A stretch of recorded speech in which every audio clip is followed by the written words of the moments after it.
human කෙනෙක් නම් අනිවාර්යෙන් එක්සර්සයිස් කරන්න ඕනේ. මොකද අපි හැදිලා තියෙන්නේ කොහේ හරි පැය 10ක් 12ක් වාඩිලා වැඩ කරන්න නෙවෙයි. හොඳට ඇඟ වෙහෙසලා දාඩිය දාන විදිහට වැඩ කරන්න තමයි අපේ බොඩි එක නිර්මාණයලා තියෙන්නේ. ඒත් මේ ටෙක්නොලොජි ඩෙවලොප්මන්ට් එකත් එක්ක මොකදලා තියෙන්නේ? පැය 10 12 පුටුවක වාඩිලා අපි කොහෙවත් හෙලවෙන්නේ නැතුව එකම තැනකටලා ඉන්නවා. ඉතින් ඊට පස්සේ ලෝකේ නැතිලේද?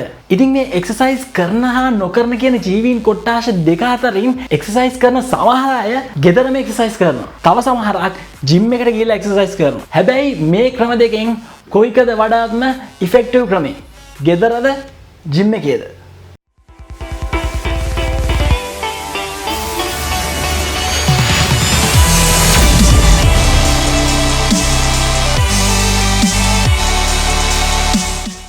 ඔයගොල්ලන් ආදරෙන් පිළිගන්නවා ෆැෂන් විත් දේව් YouTube channel එකට. ඉතින් මේ වීඩියෝ එකේ මම ඔයගොල්ලොත් එක්ක කතා කරන්නේ ඉෆෙක්ටිව් විදිහට workouts කරනවා නම් ඕගොල්ලෝ gym එකකට යන්නම ඕන වෙන හේතු පහක් ගැන තමයි මේ වීඩියෝ එකෙන් මම කතා කරන්නේ. ඉතින් වීඩියෝ එකට යන්න කලින් ඔයගොල්ලෝ තාමත් ෆැෂන් විත් දේව් YouTube channel එක subscribe කරලා නැත්නම් ඉක්මනට පල්ලෙහා තියෙන subscribe button එක ඔබලා subscribe කරගෙන ඉන්න. එතකොට ඔයගොල්ලන්ට පුළුවන් මම වීඩියෝ එකක් දාපු ගමම ඒ ගැන විස්තර දැනගන්න වගේම මම මේ වෙද්දිත් මගේ channel එකට දාලා තියෙන videos ගිහිල්ලා බලන්න ඒ දේවල් දැනගන්න. හරි එහෙනම් දැන් අපි යමු වීඩියෝ එකට. ඇඟ හදන්න ජිම් එකට යන්න ඕනේද? ඉතින් මගේ පර්සනල් අයිඩියා එක තමයි ඔයාගේ එක්සර්සයිසස් නැත්නම් ඔයාගේ වර්ක්අවුට්ස් ඉෆෙක්ටිව් විදිහට කරනවා නම් ඔයාට ජිම් එකකට යන්නම වෙනවා කියන එක. ඉතින් මම මේ වීඩියෝෙන් ඕගොල්ලොත් එක්ක කතා කරන්නේ ගෙදර වර්ක්අවුට් කරනවට වඩා ජිම් එකට ගියලා වර්ක්අවුට් කරන එක ඉෆෙක්ටිව් වෙන්න කරුණු පහක් ගැන. ඉතින් එතකොට මතක තියාගන්න ඕනේ තමයි මම ජිම් එකක් කියලා කියන්නේ ඉක්විප්මන්ට්ස් ඕන විදිහට පාවිච්චි කරන්න පුළුවන් රෂ්‍යයක් නැති ඉක්විප්මන්ට්ස් තියෙන ඒ වගේම පර්සනල් ඉන්ස්ට්‍රක්ටර් කෙනෙක් නැත්නම් පර්සනල් කෝච් කෙනෙක් ඔයාව ඉන්ඩිවිජුවලි ඔබ්සර්ව් කරන ජිම් එකක් ගැන. එහෙම නැතුව යන ජිම් එකේ ඔයා තනියම නම් ඔයාගේ ෂෙඩියුල් එක හදාගෙන ගහන්නේ. කවුරුත් ඔයාව ඔබ්සර්ව් කරන්නේ නැත්නම් ඔයාගේ ටෙක්නික්ස් හරියට කවුරුත් බලන්නේ නැත්නම්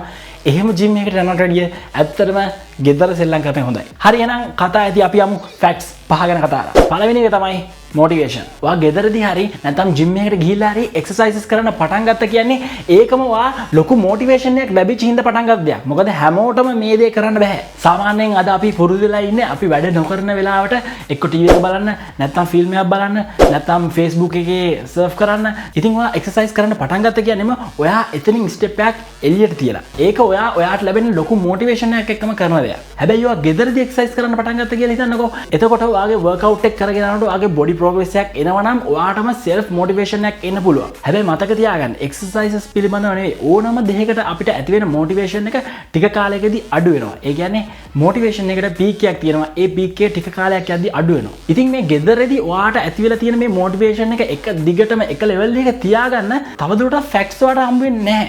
ඇත්තටම ඔයාට දිගටම ඒක කරගෙන යන්න පුළුවන් කියන්නේ ඔයා ඇත්තටම ගොඩක් strong කෙනෙක්. හැබැයි ගොඩක් කට්ටිය කරන වැඩේ මේ motivation level එක අඩු වෙගෙන යද්දී තමන් ගෙදරදී කරන මේ exercises නැත්නම් workouts අතහැරලා දානවා. හැබැයි ඔයා ජිම් එකකට ගියා කියලා හිතන්නකෝ.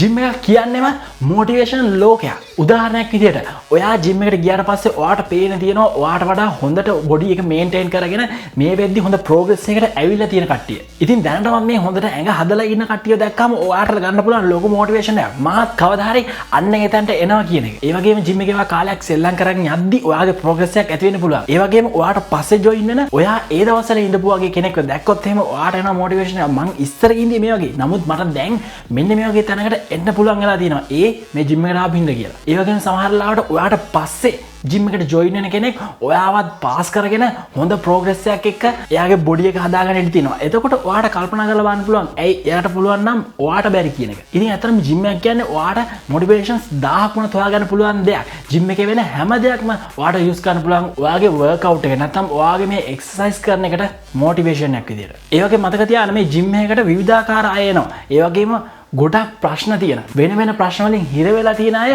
ගොඩක් අමාරුවෙන් ජිම් එකට ඇවිත් එක්සර්සයිස් කරගෙන ඒගොල්ලන්ගේ බොඩි එක නැත්නම් ඒගොල්ලන්ගේ ෆිගර් එක මේන්ටේන් කරගෙන යනවා.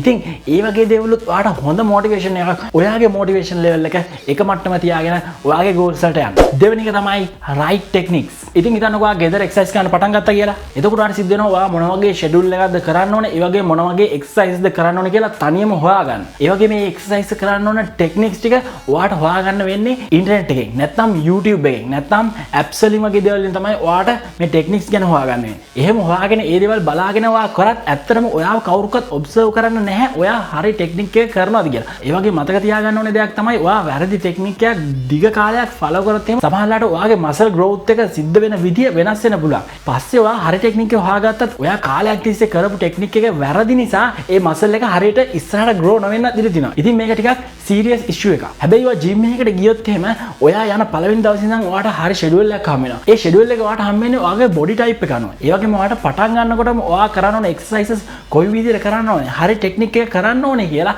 ඉන්ස්ට්‍රක්ටර් කෙනෙක් නැත්නම් gym coach කෙනෙක් එතන ඉන්නවා. එයා ඒ දේවල් ඔයාට හරියට කියලා දෙනවා මොකක්ද හරි ටෙක්නික් එක කියලා. ඒ වගේම මතක තියාගන්න එහෙම වුණාට පස්සෙත් ඔයා වැරදි ටෙක්නික් එකක් යූස් කරනවා නම් gym එකේ ඉන්න අනෙක් කට්ටියට ඉක්මනටම නෝට් වෙනවා ඔයා ෆලෝ කරන්නේ වැරදි ටෙක්නික් එකක් කියලා. ඉතින් එතකොට වෙන කෙනෙක්ට උනත් ඇවිල්ලා ඔයාට කියන්න පුළුවන් ඔයා කරන ටෙක්නික් එක වැරදි කියන එක. අනිත් එක ඔයාට හිතනවා නම් ඔයාට හරියට තාමත් ටෙක්නික් එක ඇඟට ඇවිල්ලා නැහැ කියලා ඔයාට ගිහිල්ලා කිසි ප්‍රශ්නයක් නැතුව ඔයාගේ ජිම් කෝච් කෙනෙක්ගෙන් අහන්න පුළුවන් මොකද්ද හරිය ටෙක්නික් එක කොහොමද කරන්න ඕනේ කියලා. ඒක ඔයාට පුරුදු වෙනකන් ඒක ඔයාට ඉගෙන ගන්න පුළුවන්. තුන්වෙනි එක තමයි equipments. ඉතින් හිතන්නකෝ ඔයා ගෙදර එක්සර්සයිස් කරන කෙනෙක් කියලා. ඉතින් සමහර විට ඔයා ෆ්ලෝ එක විතරක් යූස් කරගෙන එක්සර්සයිස් කරනවා වෙන්න පුළුවන්. නැත්නම් ඔයා මේ වෙනකොට ඩම්බෙල් ටිකක් අරගෙන නැත්නම් බා එකක් ඒ වගේම බා බේස් අරගෙන නැත්නම් ටෝටල් ජිම් එකක් වගේ එක්සර්සයිස් මැෂින් එකක් අරගෙන ඔයා දැනටමත් එක්සර්සයිස් කරනවා වෙන්න පුළුවන්. හැබැයි මතක තියාගන්න එහෙම අපි ෂෙඩියුල් එකක් සෙල්ලම් කරද්දි සාමාන්‍යයෙන් ෂෙඩියුල් එකක් උපරිම මාස 3ක් වගේ කාලයකට තමයි අපි සෙල්ලම් කරන්නේ. ඊට පස්සේ අපේ මසල් growth එකත් එක්ක අපි යූස් කරපු එක්සර්සයිසස් වලට වඩා ඇඩ්වාන්ස් එක්සර්සයිසස් වලට යනවා.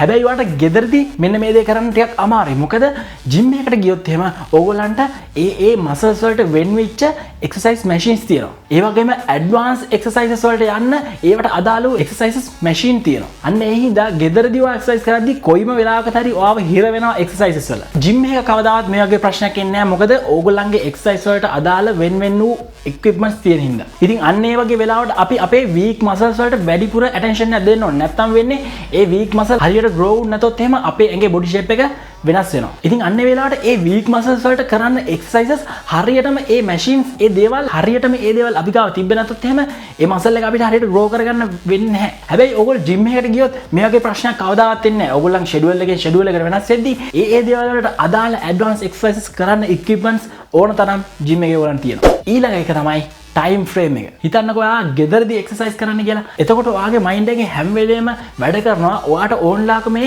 එක්සර්සයිස් සෙෂන් එක ඔයාට ස්කිප් කරන්න පුළුවන් කියන එක. ඒ කියන්නේ ඔයාට කොහේ හරි ගමනක් යන්න වැටෙනොත් නැත්නම් යාළුවෝ ටික කොහට හරි සෙට් වෙනවා වගේ නම් ගෙදරනේ තියෙන්නේ. මේක වට හෙට කරන්න පුළුවන්. අනිද්දා කරන්න පුළුවන් කියලා ඔයා මේක ඉක්මනට shift කරනවා. හැබැයි ඔයා ජිම් එකකට නම් යන්නේ ඔයාට මේ ස්කිප් කරන වැඩේ කරන්න බෑ. මොකද ඔයා time frame එකට කොටු වෙලා ඉන්නේ දැනටම. ඔයා ජිම් එකට යන්න ඕන time එකක් තියෙනවා. ඒ වගේම ඔයා එක්සර්සයිසස් වලට ජිම් එකකට යන්න ඕනේ. නැත්නම් ඔයාට එක්සර්සයිස් කරන්න විදිහක් නැහැ කියන එක ඔයාගේ මයින්ඩ් එකේ හැමතිස්සෙම වැඩ කරනවා. ඒ වගේම ඔයා දවස පටන් ගද්දිම ඔයා ෂෙඩියුල් කරලා ඉවරයි.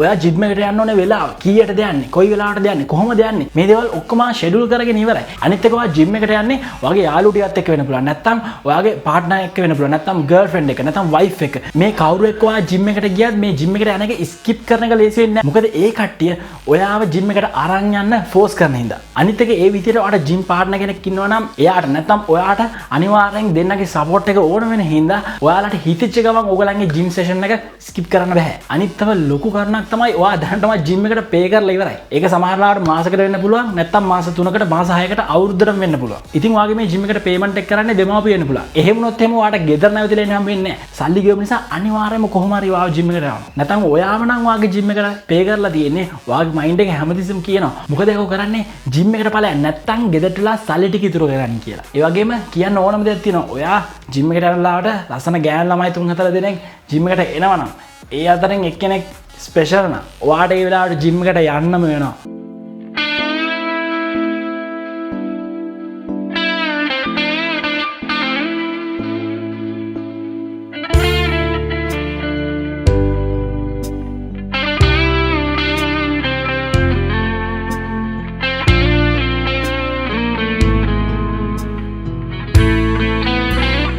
ඒ ෆැක්ටර් නම් ටයිම් ෆ්‍රේම් එක විතරක් නෙවෙයි මොටිවේෂන් එකක් විදිහට ගන්නත් පුළුවන්. අන්තිම ෆැක්ටර් එක තමයි එක්ස්ට්‍රා ඉන්ෆර්මේෂන්ස්. හිතන්නකෝ ඔයා ගෙදර එක්සර්සයිස් කරන්න කියලා ඔයාගේ ඉම්ප්‍රූව්මන්ට්ස් ඇඟේ වෙනවනම් ඔයාට එතනින් එහාට ඔයා මොනවද කරන්න ඕනේ කියන දේ ඔයාට හොයාගන්න වෙන්නේ ඉන්ටර්නෙට් එකේ. නැත්නම් YouTube videos බලලා නැත්නම් apps වලින් අන්න ඒ වගේ දේවල් වලින්. හැබැයි මතක තියාගන්න ඔයා gym එකකට යනවා නම් ඔයාට මේ දේවල් හොයන්න එච්චරම මහන්සි වෙන්න දෙයක් නැහැ. මොකද real time real life informations ඔයාට ගන්න පුළුවන් gym එකේ ඉන්න අයගෙන්. උදාහරණයක් විදිහට ඔයාගේ improvement එක ටිකක් වැඩි කරගන්න ඔයාට හිතෙනවා නම් supplement එකක් use කරන්න ඕන කියලා.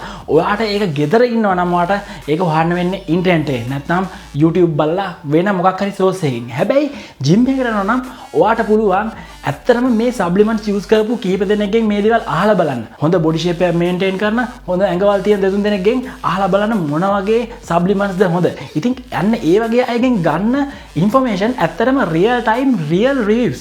මොකද ඒගොල්ලෝ ඇත්තටම use කරලා තමයි ඔයාට මේකෙන් එන ප්‍රතිඵලය ගැන කියන්නේ. ඉතින් ඒ වගේ informations ඇත්තටම අර ඉන්ටර්නෙට් එකේ තියෙන informations වලට වඩා reliable වෙන්න පුළුවන්. අනිත් එක තමයි ඔයාට ඔයාගේ fat එක අඩු කරගන්න ඕන. නැත්නම් ඔයාගේ muscle improve කරගන්න ඕන. නැත්නම් ඔයාට lean muscle build කරගන්න ඕන නම් ඒ දේවල් වලට මොන වගේ dietary plan එකකටද යන්න ඕනේ කියන එක ගැන හොයනවා නම් ඔයාට ගෙදරදී මේක කරන්න වෙන්නේ අර මම කලින් කියපු sources වලින්ම තමයි. හැබැයි ඔයාට පුළුවන් ඒ දේවල් දැනටමත් කරන කෙනෙක්ගෙන් ඒවා දැනගන්න gym එකකට ගියොත් එහෙම. අනිත් ප්‍රධානම දේ තමයි මේ ඉන්ටර්නෙට් එකේ නැත්නම් YouTube එකේ තියෙන ගොඩක් දේවල් අපේ ලංකාවට හරියන දේවල් නෙවෙයි. ඒවා USA UK වගේ රටවල් වල ඒගොල්ලන්ගේ dietary plan නැත්නම් supplement plans තමයි ඉන්ටර්නෙට් එකේ තියෙන්නේ. ඉතින් ඒවා 100%ම අපේ ලංකාවට ගැලපෙන්නේ නැහැ. හැබැයි ඔයාට පුළුවන් gym එකේ හොඳ body එකක් maintain කරන 3-4 දෙනෙක්ගෙන් ඒගොල්ලන්ගේ dietary plans ඒගොල්ලෝ කොහොමද plan කරන් තියෙන්නේ, schedule කරන් තියෙන්නේ කොහොමද? ඒ දේවල් වලින් ඔයාට ගන්න පුළුවන් හොඳ idea එකක් ලංකාවේ අපිට හරියන විදිහට කොහොමද මේ දේවල් වෙනස් කරගන්නේ කියලා. ඉතින් මේ extra informations කිව්වහම අර motivation වගේ තමයි. gym එක කියන්නේ extra informations ගොඩක්. හැබැයි මතක තියාගන්න මේ හැම information එකක්ම ඒ විදිහට ගන්න එපා. මොකද එතන fake informations තියෙන්නත් පුළුවන්. ඉතින් ඔයා දැනගන්න ඕනේ හරි information එක මොකද්ද, වැරදි information එක මොකක්ද කියලා හරියට හොයාගෙන ඒ දේවල් ඔයාගේ body type එකට හරියන workout එකකට apply කරගන්න. ඉතින් ඔන්න ඔය කාරණා පහ තමයි මට ඔයගලන්ට කියලා දෙන්න උවමනා වුනේ. ඉතින් අපි තව ඉස්සරහට කතා කරමු fitness වල අලුත් දේවල් ගැන. මොන හරි දෙයක් ගත්තා කියලා හිතනවා නම් මේ වීඩියෝ එකෙන් ඒක මට ලොකු සතුටක්. හැම වෙලාවෙම තමන්ගේ body shape එක body එක ගැන හැම වෙලාවෙම ලොකු කන්සර්න් එකක ඉන්න. මොකද ඒක ඔයාගේ බාහිර appearance එකට වගේම personality එකටත් ගොඩක් බලපානවා. මේ වීඩියෝ එක ගැන ඔයගලන්ට තියෙන comments පළල comment section එකේ comment කරන්න. ඒ වගේම මතකද වීඩියෝ එක හොඳ නම් වීඩියෝ එකට like එකක් දාන්න අමතක කරන්න එපා. ඒ වගේම මම කලින් කිව්වා වගේ මගේ fashion video YouTube channel එක subscribe කරන්න. ඔයගලන්ට වැදගත් වෙයි කියලා හිතන දේවල් ගොඩක් තියෙනවා මගේ channel එකේ. ඉතින් ගිහින් බලන්න. ඒ වගේම පළල description එකේ දාලා තියෙනවා මගේ Facebook page එකේ link එකයි Instagram profile එකේ link එකයි. ඉතින් ඒව හරහා ගිහිල්ලත් ඔයගලන්ට මම අලුතින් වීඩියෝ එකක් දාපු ගමන්ම ඒ ගැන විස්තර දැනගන්න පුළුවන්. හරියනම් තවත් මේ වගේ fashion related video එකකින් ඕගොල්ලන්ගේ ඉක්මනට හැමෙන අදහසින් මම දැනට ඕගොල්ලන්ගෙන් සමු ගන්නවා. Fashion with Dev ලංකාවේ first men's fashion channel එක. ඕගොල්ලන්ට good luck.